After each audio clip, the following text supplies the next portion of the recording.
नमस्कार दोस्तों, YouTube के चैनल में अक्षय आप लोगों का स्वागत करता हूँ। चलिए आज जीएस की सीरीज़ में हम लोग जो है 100 क्वेश्चनों को देखता हूँ और आप लोग भी पेन पेपर लेके ज़रूर बैठ जाए ताकि मैं जो एक्स्ट्रा पॉइंट बोलूँ उसे आप लोग अवश्य ही नोट करें। और सब प्रत्येक बार मैं ये बताते चलता हूँ कि देखिए जीएस एक ऐसा चीज़ है जिसका ना तो क्या कहते हैं बिगिनिंग है ना ही एंडिंग है, ठीक नहीं। इसमें आप लिमिटेड चीज़ पढ़ के भी आप सिलेक्शन ले सकते हैं, ठीक नहीं। इसमें पंडित बनने की ज़रूरत नहीं होती। तो चलिए हम सबसे पहले क्वेश्चन नंबर 1 हम लोग देखते हैं। क्वेश्चन नंबर 1 कह रहा है क्या कि सिंधु घाटी लिपि की सूचना का स्रोत ज्ञात की जाती है। तो देखिए सिंधु घाटी का खोज जो हुआ था उत्खनन से हुआ था। किससे हुआ था? उत्खनन से हुआ था, ठीक ना। तो उत्खनन के दौरान हुआ था तो उसमें स्क्रिप्ट मिले थे। स्क्रिप्ट मतलब क्या? लिखा हुआ कुछ मिला हुआ था, तो इसको स्क्रिप्ट बोलते हैं। तो स्क्रिप्ट से जो है सूचना मिलती है, ठीक ना। तो इसका आंसर हो जाएगा क्या? बी हो जाएगा, ठीक। तो इससे चलिए रिलेटेड हम पॉइंट आपको याद करा दें। चलिए नोट कर सकते हैं इसमें।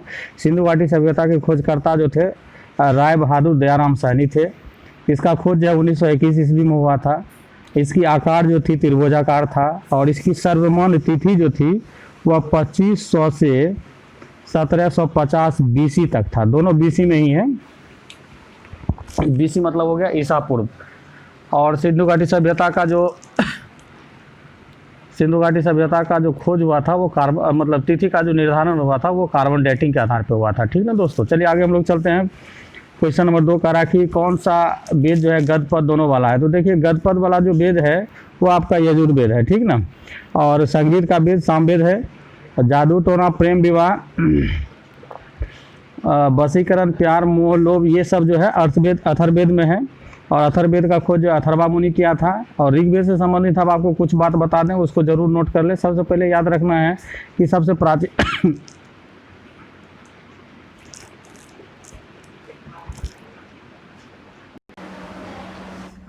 चलिए आगे का क्वेश्चन हम लोग देखते हैं। क्वेश्चन नंबर है आपका ऋग्वेद से संबंधित। हम बोल रहे थे कुछ पॉइंट्स को नोट कराने के लिए, तो ऋग्वेद से संबंधित आप नोट कर लीजिए।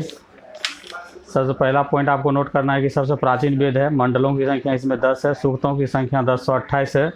ऋचाओं की संख्या जो है 10,462 है। इसमें तीसरे मंडल का संबंध जो है विश्वामित्र द्वारा रचित है।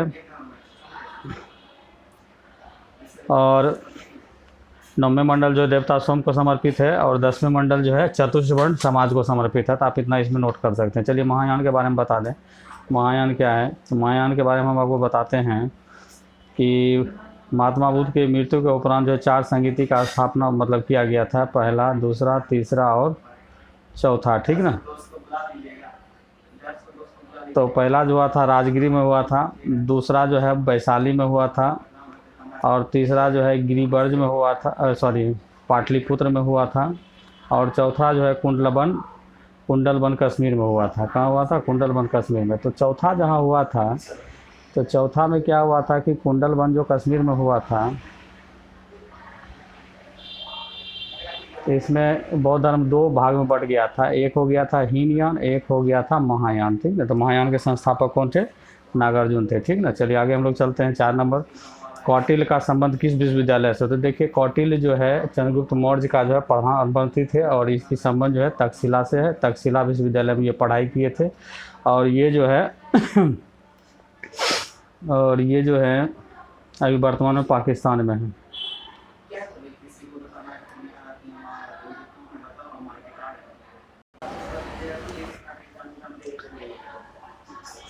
आगे हम लोग चलते हैं। क्वेश्चन कह रहा है क्या कि 5 नंबर में किस सिख गुरु को जहांगीर द्वारा मृत्युदंड दिया गया था। तो अभी तक में 2 सिख गुरु को जो है मृत्युदंड दिया गया। एक 5वें गुरु को, एक 9वें गुरु को। 5वें गुरु कौन थे? अर्जुन देव थे, जिसको फांसी जहांगीर के द्वारा दिया गया था। तो इसका आंसर हो जाएगा डी। और गुरु तेग बहादुर 9वें गुरु थे, जिसको जो है फांसी दिया गया था औरंगजेब के द्वारा। किसके दिया गया? औरंगजेब के द्वारा दिया गया था, ठीक ना। तो चलिए आगे हम लोग चलते हैं। 6 नंबर में कह रहा है कि किसने मुगल काल में ऐतिहासिक विवरण लिखा। तो मुगल काल में ऐतिहासिक विवरण जो लिखा था गुलबदन बानो बेगम के द्वारा लिखाया था, क्योंकि ये जो थी हुमायूं की बहन थी और ये हुमायूं नामा लिखा था। क्या लिखा था? हुमायूं नामा। तो इसका आंसर हो जाएगा सी। आगे हम लोग चलते हैं। सिराजुद्दौला के साथ अंग्रेज ने कौन सी संधि की। तो देखिए सिराजुद्दौला के साथ जो है अंग्रेज़ अलीनगर की संधि की थी, क्योंकि अलीनगर के संधि से पहले जो है एक ब्लैक हॉल जैसी घटना घटी थी। उसमें क्या हुआ था, सिराजुद्दौला के द्वारा जो है बहुत सारे अंग्रेज़ व्यक्तियों को एक छोटी से कमरा में जो उसे बंद कर दिया गया था। उसमें माना जाता है कि 128 आदमी के लगभग थे, और जब उसको सुबह में मतलब शाम में बंद किया गया और जब सुबह में उसे खोला गया तो उसमें मात्र 8 आदमी जो है जीवित बचे थे, ठीक ना। तो इस घटना के बाद जो है सिराजुद्दौला और अंग्रेज़ के नायक रॉबर्ट क्लाइव के बीच जो है अलीनगर की संधि हुई थी, और ये संधि के तहत जो है इसे पनिश भी किया गया था। और यही संधि का देन है कि जाके 23 जून 1757 ईस्वी को पलासी का युद्ध हुआ था। पलासी कहाँ है, वेस्ट बंगाल में है, ठीक ना। आगे हम लोग चलते हैं, करा सती प्रथा का निषेध किसने किया था, तो सॉरी कब किया गया था। तो सती प्रथा का निषेध जो है 1829 ईस्वी में किया गया था लॉर्ड विलियम बेंटिक के द्वारा एवं राजा राम मोहन रॉय के सहयोग से, ठीक ना। तो इसको आप नोट कर सकते हैं। चलिए आगे हम लोग चलते हैं, करा पूना पैक्ट। पूना पैक्ट कब हुआ था, तो पूना पैक्ट जो दोस्तों हुआ था वो 1932 ईस्वी में महात्मा गांधी और अम्बेडकर के बीच हुआ था। महात्मा गांधी और अम्बेडकर के बीच हुआ था। इसमें 2 चीज़ पे निर्णय लिया गया था। सबसे पहला निर्णय जो लिया गया था वो था कि दलितों के लिए अलग से निर्वाचन क्षेत्र को समाप्त करना और 2 वोट देने का अधिकार को ख़त्म करना, ठीक ना। 2 चीज़ किया गया था, तो इसका आंसर हो जाएगा डी। आगे हम लोग चलते हैं, 1917 में कलकत्ता अधिवेशन में कांग्रेस की अध्यक्षता किसने की। तो देखिए 1917 जो है ऐतिहासिक रूप से बहुत महत्वपूर्ण है, कि सबसे पहली बार 1917 में जो है कांग्रेस की प्रथम महिला अध्यक्षा बनी थी, और वो थे एनी बेसेंट थे, ठीक ना। और 1925 ईस्वी में कानपुर अधिवेशन में प्रथम भारतीय महिला कांग्रेस की अध्यक्ष बनी थी सरोजनी नायडू, ठीक ना। तो आप इसे भी नोट कर सकते हैं। अगला क्वेश्चन हम लोग चलते हैं, करा poverty and un-British rule in India के लेखक थे। तो ये देखिए भारत से जब संपत्ति का दोहन हो रहा था तो उससे संबंधित ये पुस्तक है। जब अंग्रेज यहाँ से कच्चे माल को इंग्लैंड ले जाता था तो उससे जो भारत से जो धन का निष्कासन होता था उससे संबंधित पुस्तक ये लिखा गया है, और ये लिखने का श्रेय जो है आपको दादा भाई नौरोजी को दिया गया, और इसे भारत का वयोवृद्ध पुरुष भी कहा जाता है, ठीक ना। और यही एक पहला व्यक्ति है जो इंग्लैंड के फिन्सबरी से जो है चुनाव जीता था, ठीक ना। अगला क्वेश्चन, वंदे मातरम का प्रथम संपादक। देखिए यहाँ वंदे मातरम एक पत्रिका के संदर्भ में पूछा गया कि वंदे मातरम एक पत्रिका है, और पत्रिका के संबंध में आपसे पूछा जा रहा है कि इसके संपादक कौन है। तो देखिए वंदे मातरम पत्रिका का संपादक जो सबसे पहली बार अरविंद घोष किए थे, ठीक ना। और अगर आपसे ये पूछा जाएगा कि वंदे मातरम किसने लिखा है, जो आनंद मठ से लिया गया, तब उस कंडीशन में बंकिम चंद्र चट्टोपाध्याय हो जाएगा, ठीक ना।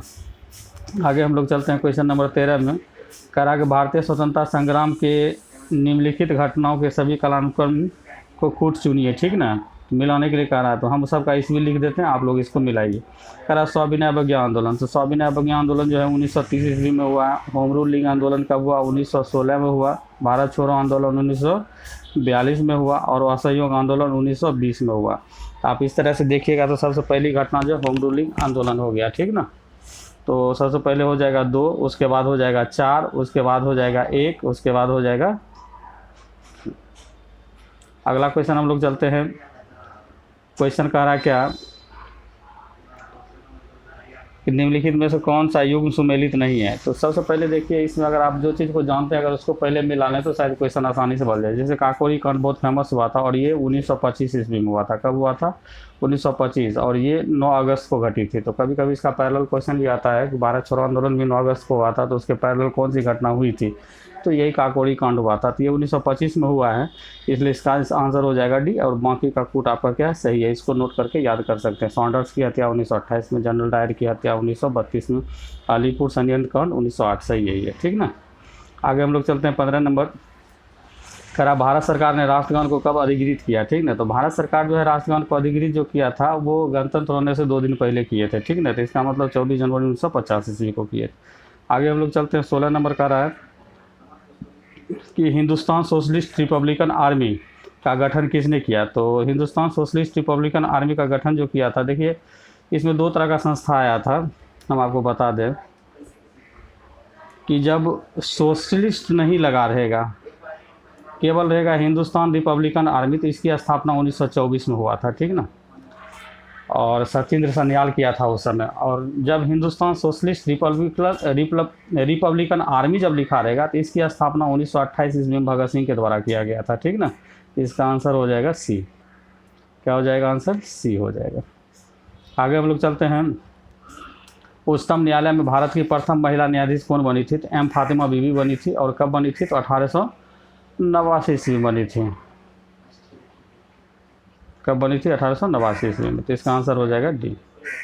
आगे हम लोग चलते हैं। क्वेश्चन करा क्या 18 नंबर में, किसी विधेयक के धन विधेयक होने का निर्णय कौन लेता है? तो देखिए धन विधेयक से संबंधित आर्टिकल जो है 110 है। 110 के तहत किसी विधेयक को धन विधेयक मतलब धन विधेयक का डिफिनेशन दिया गया है। और करा निर्णय लेने का अधिकार जो है केवल लोकसभा अध्यक्ष को है, ठीक ना।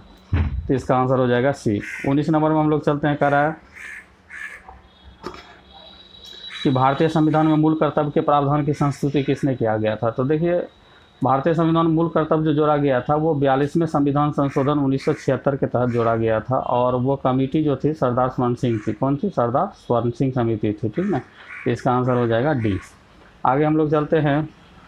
20 नंबर करा कि आपातकाल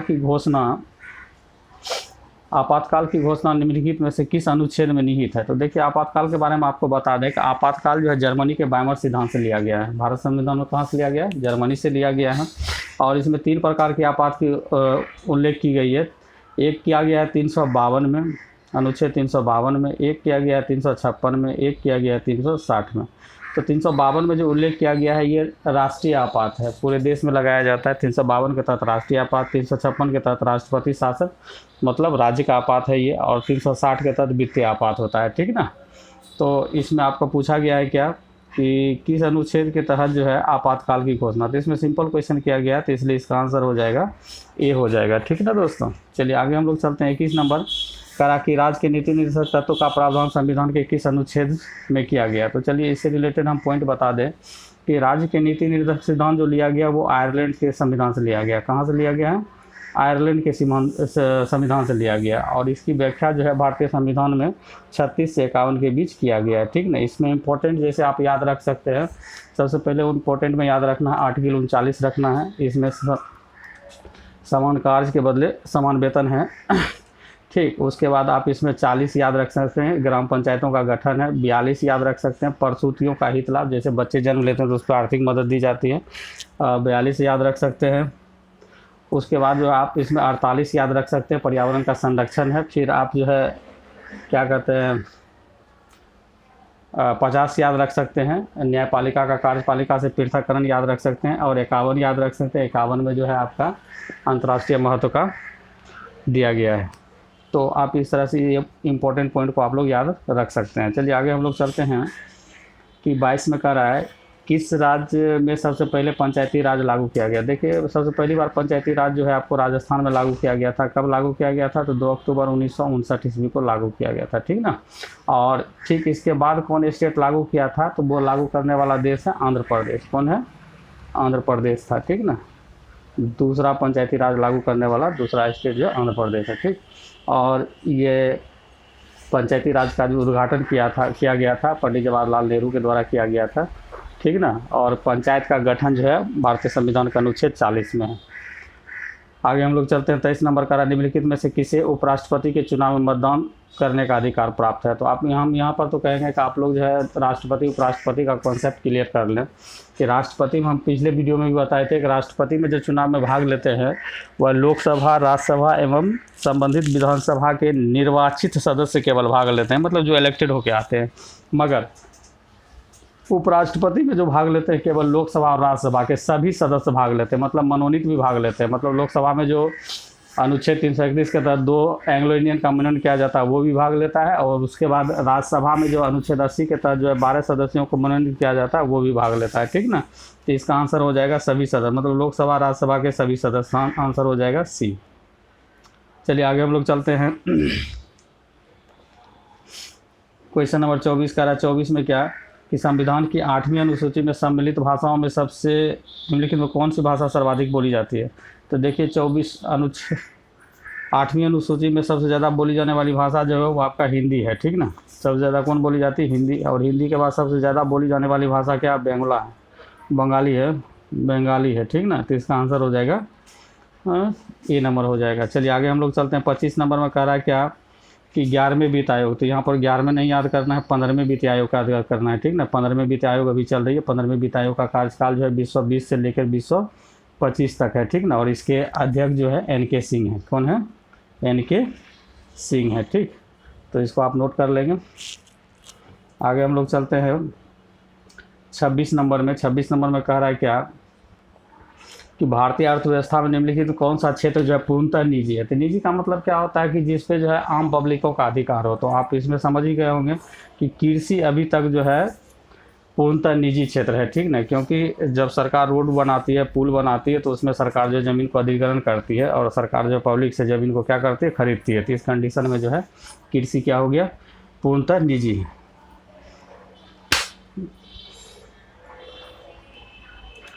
आगे हम लोग चलते हैं 27 नंबर का। निम्नलिखित में से भारत के किस राज्य में साक्षरता प्रतिशत सबसे अधिक है, ठीक ना। तो देखिए सबसे ज़्यादा साक्षरता प्रतिशत जो है केरल में अधिक है, और उसके बाद दूसरा नंबर पे कौन है आपका, मिजोरम है, ठीक ना। तो इसका आंसर हो जाएगा C नंबर। अगला हम चलते हैं 28 नंबर का रहा है। 28 नंबर देखिए उस समय का करंट क्वेश्चन है, इसको हम लोग जंप करते हैं, इसको छोड़ते हैं, ठीक ना। काहे कि आपको पता होगा कि 12 पंचवर्षीय योजना का कार्यकाल खत्म होने के बाद अब जो है उसके स्थान पर नीति आयोग कार्य कर रही है 1 जनवरी 2015 से, ठीक। आगे हम लोग चलते हैं।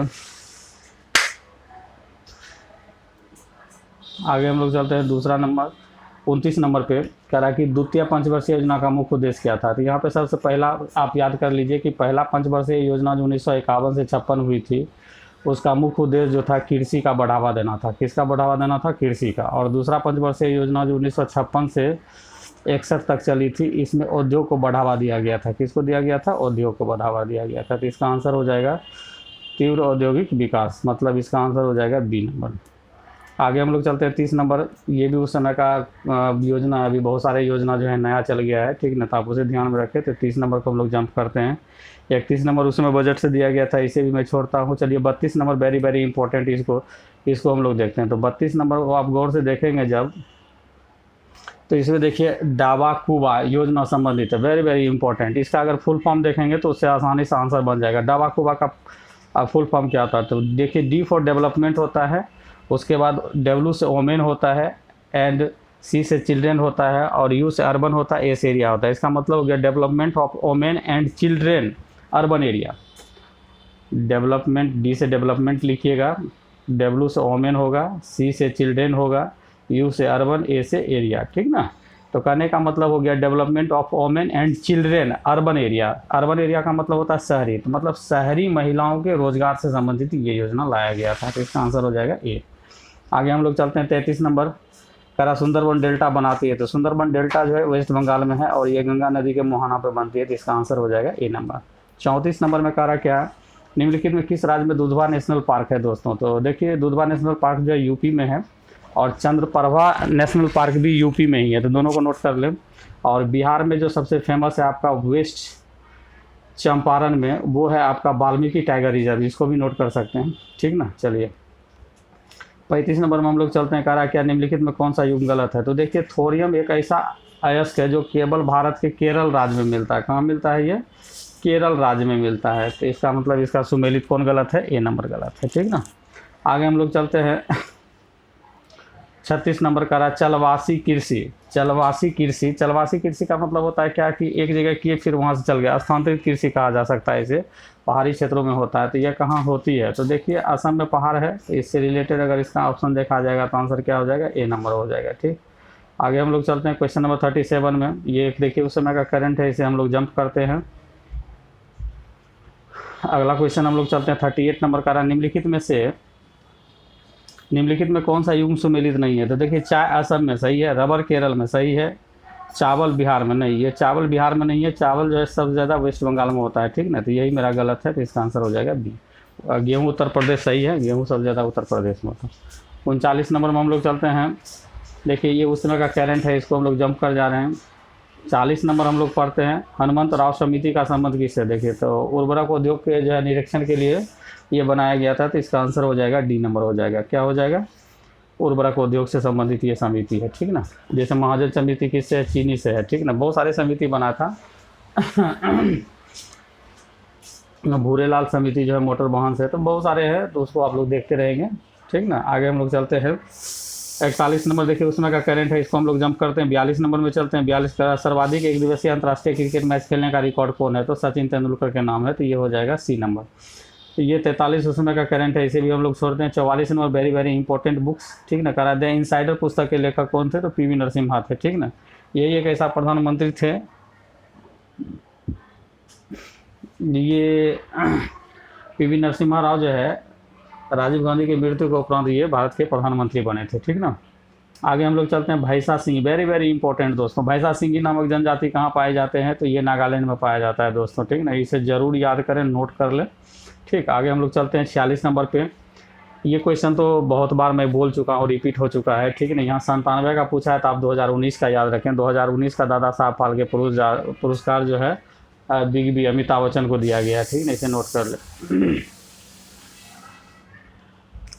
आगे हम लोग चलते हैं 47, ये भी करंट है, इसको हम लोग छोड़ते हैं। 48 वेरी वेरी इंपॉर्टेंट दोस्तों, ठीक ना। देखिए देबू चौधरी, तो देबू चौधरी जो है सितार के प्रसिद्ध वादक थे। उस्ताद अल्लाह रखा खां तबला का, ठीक है। पंडित रविशंकर, ये भी सितार का, ठीक है। बाल मुरली कृष्णन, ये वायलिन के, ये भी सही है, ठीक ना। तो इसका कहने का मतलब हो गया कि क्वेश्चन नंबर ए जो है, मतलब इसका ऑप्शन ए जो है गड़बड़ है, क्या देबू चौधरी जो है सितार से हैं, ठीक ना। देबू चौधरी किससे संबंधित हैं, सितार से संबंधित हैं। अब बाकी आप इसे नोट जरूर कर लें, ये सब काफ़ी पूछा जाता है। उस्ताद अल्लाह रखा खां तबला, पंडित रविशंकर सितार, बाल मुरली कृष्णन जो है वायलिन, ये सब काफ़ी पूछा जाता है। 49 नंबर में हम लोग चलते हैं। कह रहा है क्या, ये पूरे क्वेश्चन को अगर पढ़िएगा दोस्तों, तो देखिए इसमें कह रहा है क्या कि निम्नलिखित में से पोखरान में किए गए नाभिकीय परीक्षण में कौन सी युक्ति हाइड्रोजन बम से, तो हाइड्रोजन बम जो है नाभिकीय संलयन पर आधारित होती है, तो इसका आंसर हो जाएगा क्या, डी नंबर हो जाएगा, ठीक ना। और परमाणु बम जो है नाभिकीय विखंडन पर आधारित होता है। चलिए 50 नंबर में चला कर क्वेश्चन क्या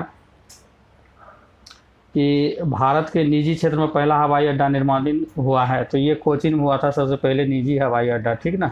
आगे हम लोग चलते हैं 51 नंबर में। 51 नंबर कह रहा है क्या कि बिहार स्थापना दिवस है, तो देखिए ये क्वेश्चन तो थोड़ा सा अटपटा लग रहा है। ये क्वेश्चन अब किस में सेट हुआ था, किस व्यू से सेट किया गया पता नहीं, बट इसमें देखिए इसको अगर ऑप्शन पे छांटेंगे तो हम लोग बताते हैं कि जब बिहार बंगाल से अलग हुआ था तो वो 22 मार्च था। क्या था वो, 22 मार्च। तो बिहार जो है अभी भी जैसे वर्तमान में जैसे 2019-20 की बात कर लें तो 22 मार्च को ही बिहार स्थापना दिवस मनाएं, मगर 22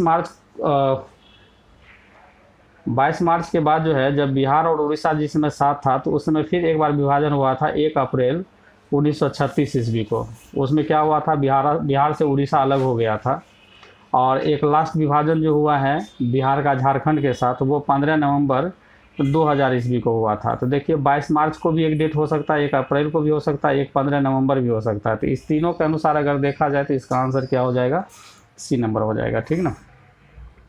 चलिए 52 नंबर ये अभी करंट है, इसको हम लोग छोड़ते हैं। 53 भी करंट है आपका, इसको भी हम लोग छोड़ते हैं। 53 में आप याद रखना चाहिएगा, तभी तितली बहुत ज़्यादा तांडव मचाया था, तितली चक्रवात, तो ये जो है उड़ीसा के तट पे आया था, तो इसको नोट कर सकते हैं। 54 में कह रहा है कि भारत रत्न, सबसे पहले बता दें कि भारत का सबसे बड़ा नागरिक सम्मान जो है भारत रत्न है। इसकी शुरुआत जो है 1954 ईस्वी से किया गया, और 1954 में सबसे पहली बार जो भारत रत्न दिया गया था वो डॉक्टर एस राधाकृष्णन को दिया गया था, ठीक ना, ठीक। और इस वर्ष जो है 3 व्यक्तियों को दिया गया था, एक साथ दिया गया था 1954 में। एक तो डॉक्टर एस राधाकृष्णन थे, एक सी राजगोपालाचारी थे, एक सी वी रमन थे, ठीक ना। तीनों को एक साथ दिया गया था, मगर सबसे पहले जो है डॉक्टर एस राधाकृष्णन को दिया गया था। चलिए आगे हम लोग चलते हैं। अगला क्वेश्चन है 55 नंबर। निम्नलिखित में कौन सा युग्म सुमेलित नहीं है पूछ रहा है। देखिए थल सेना 15 जनवरी को मनाया जाता है, सही है। वायुसेना 8 अक्टूबर को मनाया जाता है, ठीक। नौसेना 4 दिसंबर को मनाया जाता है, ठीक है। शिक्षक दिवस 5 सितंबर को मनाया जाता है, सही।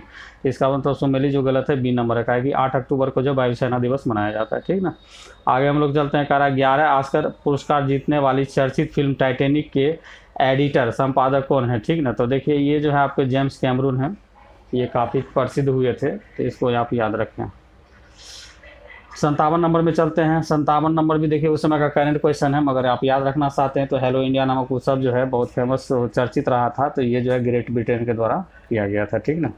आगे हम लोग चलते हैं 58 नंबर में। 58 नंबर में देखिए कह रहा है क्या कि निम्नलिखित कौन सुमेलित नहीं है। तो देखिए उस समय ये क्वेश्चन सेट किया गया था, उस समय के तत्कालीन मतलब गवर्नर के आधार पे किया गया था। अगर अभी आप नोट करना चाहते हैं तो गोवा का राज्यपाल जो है अभी सत्यपाल मलिक है और वहाँ का मुख्यमंत्री प्रमोद सावंत है, इसको नोट कर लें। मिजोरम में अगर याद रखना चाहते हैं तो श्रीधरन राज्यपाल जो है श्रीधरन पिल्लई है और मुख्यमंत्री जो है जोरम थंगा है, ठीक ना।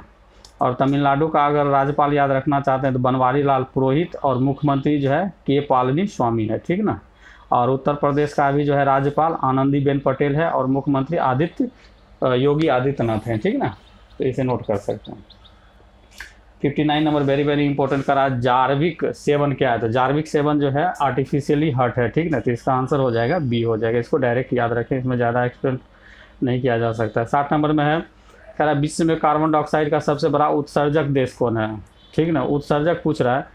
तो देखिए अगर ऐसे क्रम याद रखेंगे तो सबसे 1 नंबर पे चाइना है, दूसरा नंबर पे कौन है, यूएसए है। अगर इस तरह देखते हैं तो ऑप्शन देखिए चाइना नहीं है, तो आसानी से आंसर मेरा क्या हो जाएगा, संयुक्त राज्य अमेरिका हो जाए। मगर इसमें आपको 2 तरह से क्वेश्चन याद रखना है। सबसे पहला क्वेश्चन याद रखना है कि सर्वाधिक कार्बन डाइऑक्साइड गैस का उत्सर्जन करने वाला देश चीन, और प्रति व्यक्ति अगर पूछेगा प्रति व्यक्ति कार्बन डाइऑक्साइड गैस का उत्सर्जन करने वाला देश तो अमेरिका हो जाएगा, ठीक ना। तो आप इस तरह से क्वेश्चन को याद रखें, ठीक। तो यहाँ पे पूछ रहा था सबसे बड़ा उत्सर्जक देश कौन है, तो चाइना के बाद जो यूएसए है, यूएसए आपको ऑप्शन में दिया है। अगर कहीं इसमें अगर चाइना दिया रहता तो इसका आंसर पहले सबसे पहले हम लोग क्या देते हैं, चाइना को देते हैं। आगे हम लोग चलते हैं 61 नंबर में कह रहा क्या, अंडे में बिल्कुल कौन सी विटामिन नहीं पाया जाता है। तो आप लोग तो अंडे डेली खाते हैं तो आप इसको आसानी से बता सकते हैं कि इसमें विटामिन सी नहीं पाया जाता है, क्योंकि अंडे खाते हैं तो कभी खट्टा नहीं लगता है, ठीक ना, बाकी सब रहता है। आगे हम लोग चलते हैं 62 कह रहा ध्वनि की गति धीमी होती।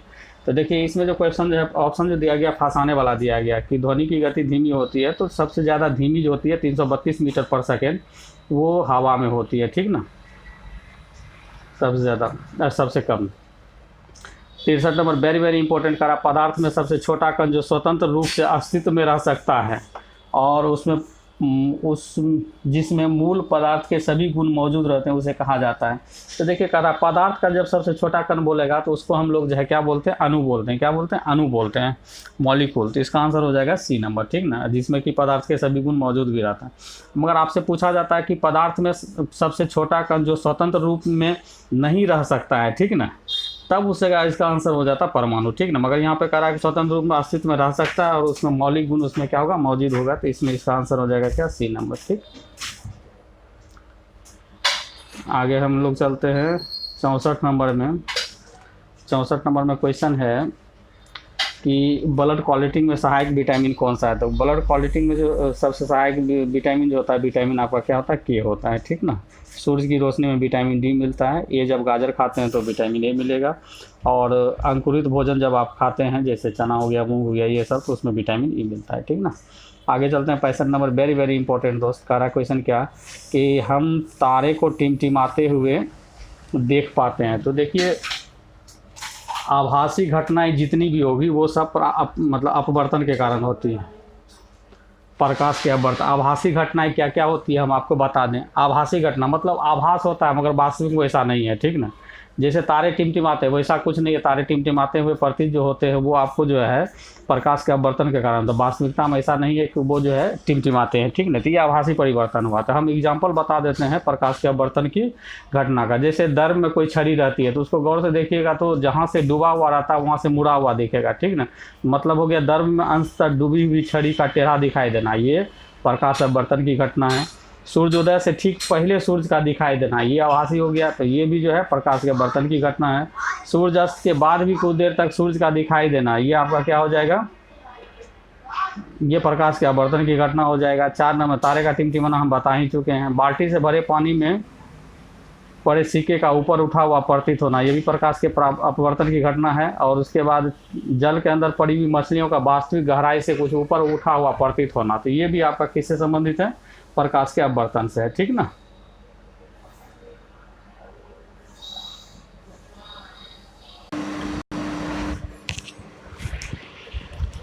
चलिए आगे हम लोग चलते हैं। कह रहा मांस, अगला क्वेश्चन है कि मांसपेशियों में कौन सा प्रमुख प्रोटीन पाया जाता है। तो देखिए मांसपेशी मां से लिखा होता है, इसमें मायोसिन पाया जाता है। क्या पाया जाता है, मायोसिन। तो इसका आंसर हो जाएगा बी नंबर, ठीक ना।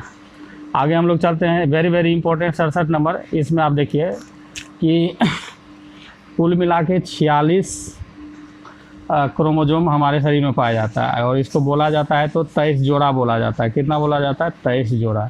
तो देखिए इसमें होता है क्या है 23 जोड़ा में कि 22 जोड़ा तो कंप्लीट लग जाता है, 22 का कंप्लीट लगता है। तो 22 कितना हो गया? 44 हो गया।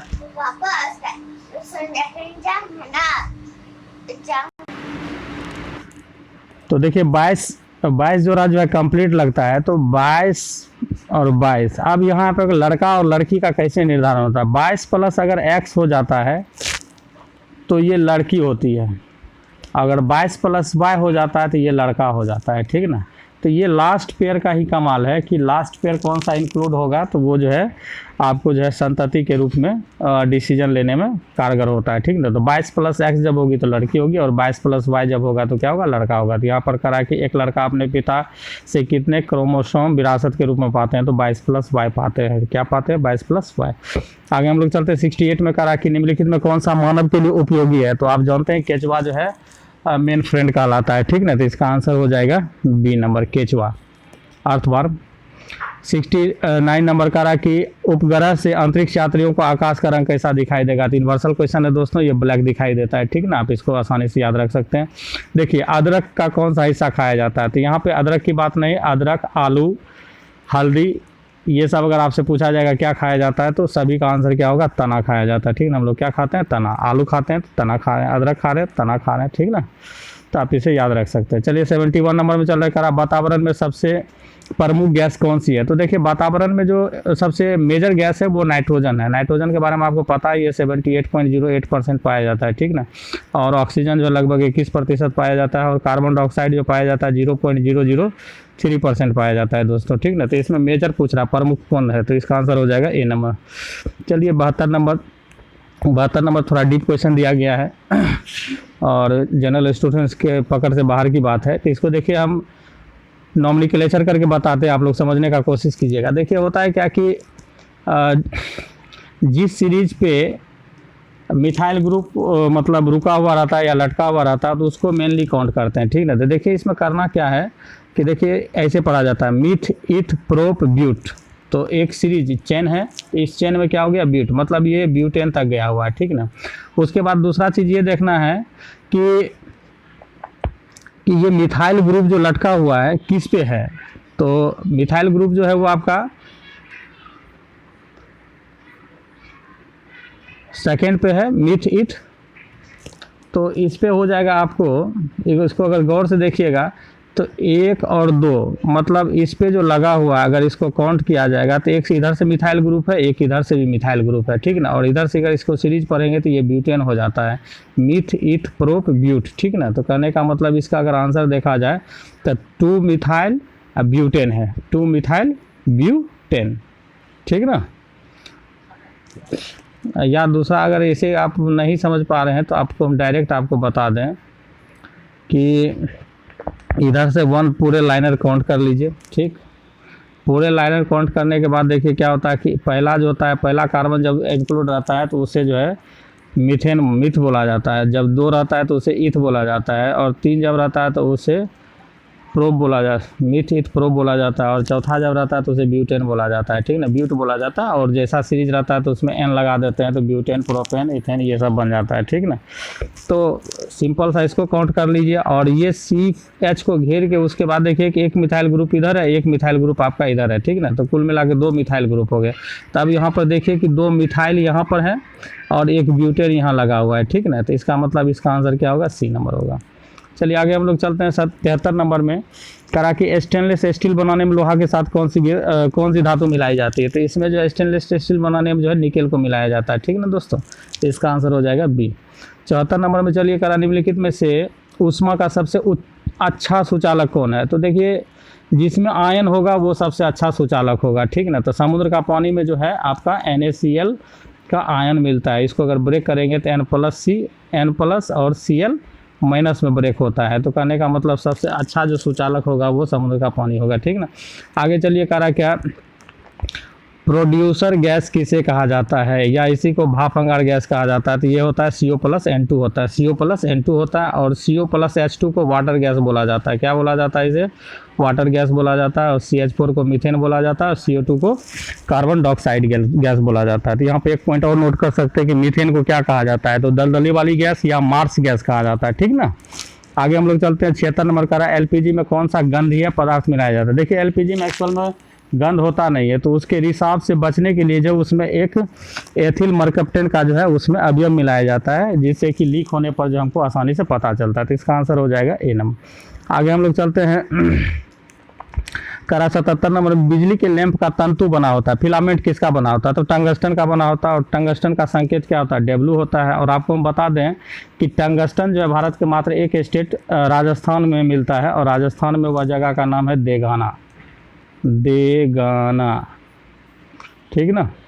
आगे हम लोग चलते हैं। किसी चुंबक को गर्म करने से उसके चुंबक पर क्या? देखिए जब किसी चुंबक को आप गर्म कीजिए, उसे हथौड़ा से पीटिए, तो उसकी चुंबक क्या होती है? नष्ट हो जाती है। तो इसका आंसर हो जाएगा D नंबर। आगे हम लोग चलते हैं। 79 नंबर का रहा कि कौन सा संश्लिष्ट डिटर्जेंट है? डिटर्जेंट का मतलब पहले समझिए, जो कपड़ा हम लोग धोते हैं उसी को डिटर्जेंट बोलते हैं, अपमार्जक, ठीक ना। तो इसमें जो देखिए सल्फोनेट या सल्फेट का जितने भी यौगिक हो, खास करके सोडियम का, ठीक ना, वो सब डिटर्जेंट कहलाता है। तो इसका आंसर हो जाएगा D नंबर। 80 नंबर में चलते हैं। निम्नलिखित में कौन सा बायोगैस में उपस्थित नहीं होता है? तो देखिए बायोगैस है क्या? तो बायोगैस में जो है मीथेन तो रहता ही है, कार्बन डाइसल्फाइड रहता है, कार्बन डाइऑक्साइड रहता है, ठीक ना। मतलब CH4 भी रहता है, H2S भी रहता है, और CO2 भी रहता है, ठीक ना। बस क्लोरीन इसमें नहीं रहती। तो इसका आंसर हो जाएगा C। आगे हम लोग चलते हैं। करा कि बल का SI मात्रक क्या है? तो बल का SI मात्रक आप लोग बेहतर ढंग से जानते हैं, क्या है? न्यूटन है। और जबकि CGS मात्रक जो आपका क्या है? डाइन है। क्या है? डाइन है। तो इसे आप याद रख सकते हैं। जूल जो है कार्य एवं ऊर्जा का है, वाट जो है किसका? शक्ति का है, केल्विन किसका है? ताप का है, ठीक ना। 82 नंबर में चलने का रहा कि कौन सा रॉकेट प्रोपेलेंट की तरह प्रयोग नहीं होता? तो रॉकेट प्रोपेलेंट का मतलब आप समझिए। रॉकेट प्रोपेलेंट का मतलब होता है क्या? ईंधन के रूप में कौन सा प्रयोग नहीं हो सकता? हाइड्रोजन होता है, मेथिल हाइड्रोजन भी होता है, ये देखिए ये, और हाइड्रोजन भी होता है। तो इसमें आयोडीन जो ईंधन के रूप में यूज नहीं होता। तो इसका आंसर हो जाएगा C।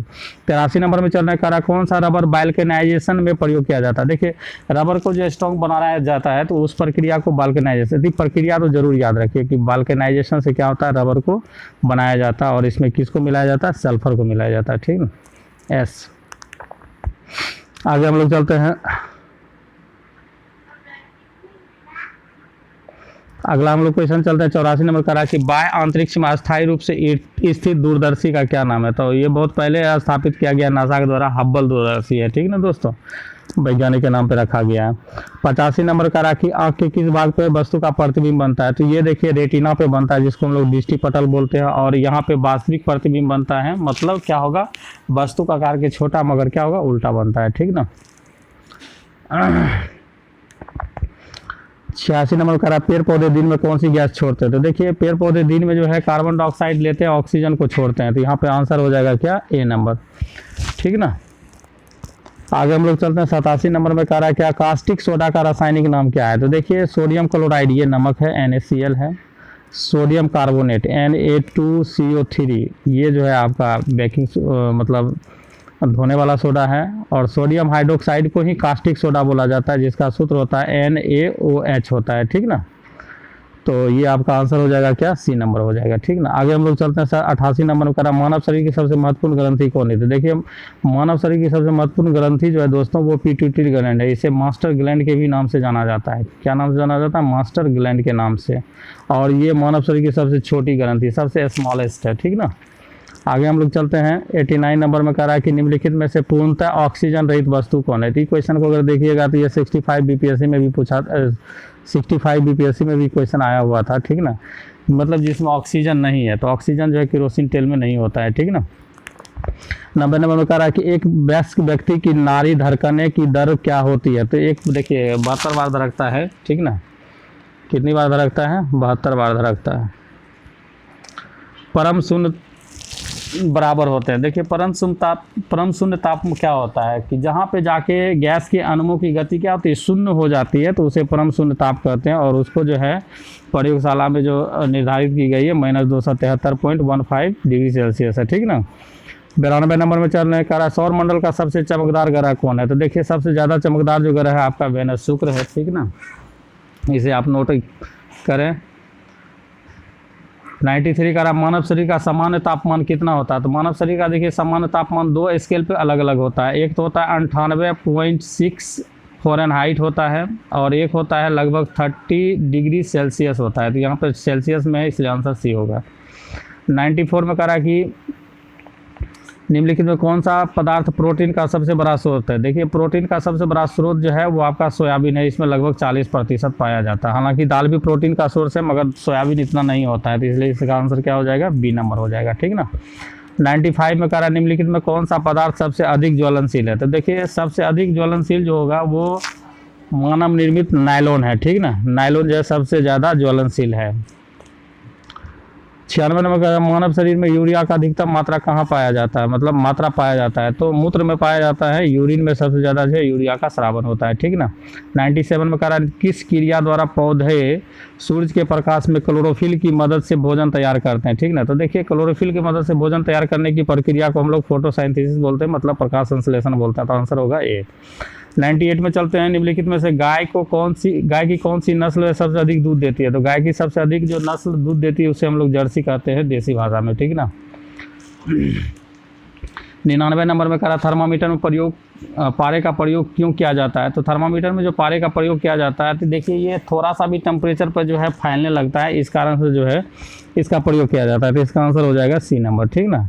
और 100 नंबर एंड लास्ट क्वेश्चन कह रहा क्या कि सूर्य मुख्यतः बना है? तो सूर्य जो है मुख्यतः 71% से बना है, 71% हाइड्रोजन से बना है। तो इसका आंसर हो जाएगा ए नंबर हो जाएगा। सूर्य मुख्यतः किससे बने हैं? हाइड्रोजन से बने हैं दोस्तों, ठीक ना। हाइड्रोजन गैस का ये क्या है? गोला है। तो दोस्तों आज 100 क्वेश्चनों की इस सीरीज़ में आज इतना ही रखते हैं।